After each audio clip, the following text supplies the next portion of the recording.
नमस्कार मित्रांनो, मी Dilip Thorat, financial adviser.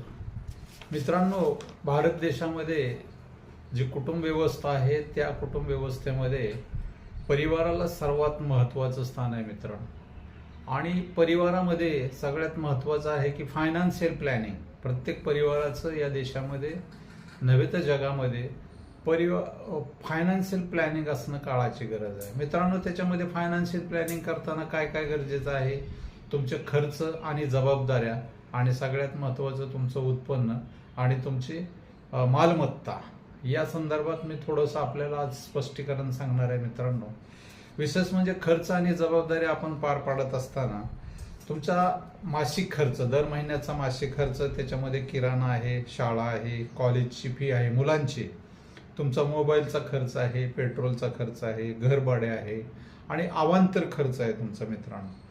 याची जर 12 महिन्याची जर तुम्ही कॅल्क्युलेशन केलं आणि तुमची सर्व्हिस समजा 15 वर्ष असेल किंवा तुमच्या आयुष्य मर्यादा 15 वर्ष असेल आणि तुम्ही कुटुंबासाठी जर आधार बनून पाहत असाल तर या सर्व गोष्टीचा विचार करणं काळाची गरज आहे मित्रांनो. त्याच्यानंतर तुमच्या कुटुंबासाठी वार्षिक वैद्यकीय खर्च किती येणार आहे त्याचं सुद्धा गणित तुमच्याकडे असणं गरजेचं आहे. त्याच्यानंतर तुमच्या कुटुंबामध्ये जे सदस्य आहेत त्यांचा वार्षिक कपड्यांचा खर्च किती येणार आहे ते सुद्धा गरजेचं आहे.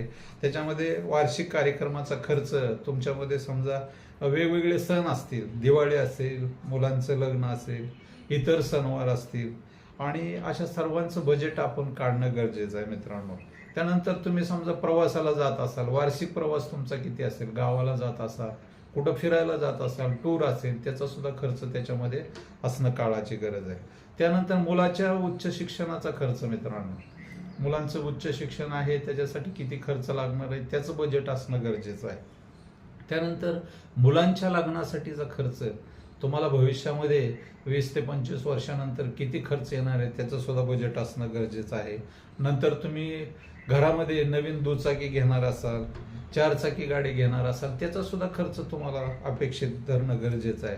त्यानंतर तुम्ही नवीन भूखंड घेणार असाल, घरासाठी जागा घेणार असाल, नवीन घर खरेदी करणार असाल किंवा जागा घेऊन तुम्ही घर बांधणार असाल, नवीन शेत जमीन घेणार असाल, नवीन फर्निचर, त्याच्यामध्ये टीव्ही असेल, फ्रीज असेल, सोफा असेल किंवा वॉशिंग मशीन असेल, घरातल्या सर्व वस्तू, बेड, डायनिंग टेबल, या सर्व गोष्टीसाठी तुम्ही खर्च करणार असाल, मोबाईल असेल, संगणक असेल, या सर्वांचं बजेट त्याच्यामध्ये असणं गरजेचं आहे. त्याच्यानंतर तुम्हाला इतर खर्च आहे. इतर खर्च म्हणजे समजा तुम्ही घरामध्ये कोणाचा वाढदिवस असेल किंवा वेगवेगळे लग्नाचे ॲनिव्हर्सरी असतील त्या साजरे करण्यासाठी येणारा खर्च असेल, तर हा मित्रांनो खर्च तुम्ही त्याच्यामध्ये धरणं गरजेचं आहे. आणि परिवाराचं हे फॅमिली प्लॅनिंग करणं काळाची गरज आहे. त्याच्यानंतर तुमचं उत्पन्न काय असणार आहे मित्रांनो, तुम्ही जे कमवताय, मग नोकरी असेल, व्यवसाय असेल, शेती असेल किंवा अन्य मार्गातून तुम्हाला जर पगार येत असेल, पैसे येत असतील, तर त्या पैशातून हे सगळं बजेट, आत्ताचे मी खर्च तुम्हाला सांगितले ना, हे खर्च तुम्ही त्याच्यातून करायचे आहे.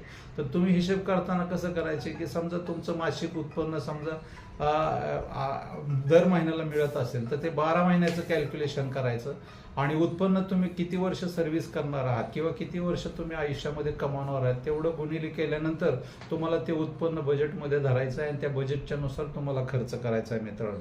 म्हणजे तुमचं निव्वळ वार्षिक उत्पन्न तुम्ही किती असणार आहे, वार्षिक घरभत्ता जर तुम्हाला मिळत असेल तर तो सुद्धा तुम्ही धरायचा आहे. त्याच्यामध्ये तुमचं एखादं दुकान असेल, शॉप असेल, त्याच्यातून मिळणारं उत्पन्न असेल, तुम्ही बँकेमध्ये कुठे FD केली असेल किंवा आणखीन काय तुम्हाला व्यवसाय असेल त्यातून मिळणारं सगळं खर्च उत्पन्न असेल ते तुम्ही धरायचं आहे. शेतीचं उत्पन्न असेल ते सुद्धा तुम्ही त्याच्यामध्ये ॲड करायचं आहे. आणि त्याशिवाय आणखीन काय जर तुमचं उत्पन्न असेल तर हे सगळं तुम्ही बजेटमध्ये धरून उत्पन्न वजा खर्च आणि त्याच्यामधून तुम्ही तुमच्या परिवाराचं संपूर्ण फॅमिली प्लॅनिंग करून आपापल्या परिवाराला सुखी, समृद्ध आणि संपन्न करायचं. त्याच्याबरोबर जीवन विमा हा आणि हेल्थ विमा, हे दोन्ही विमे तुम्ही आपण आपल्या परिवारातील सदस्यासाठी घ्यायचेत मित्रांनो. हे आपल्याला मी आज माहिती देणं क्रमप्राप्त मानतो. म्हणून आपण मी या ठिकाणी जी माहिती आपणाला दिली आहे ती आपणास आवडल्यास आपण ती लाईक करा, शेअर करा आणि माझ्या चॅनलला सबस्क्राईब करा. धन्यवाद मित्रांनो. नमस्ते.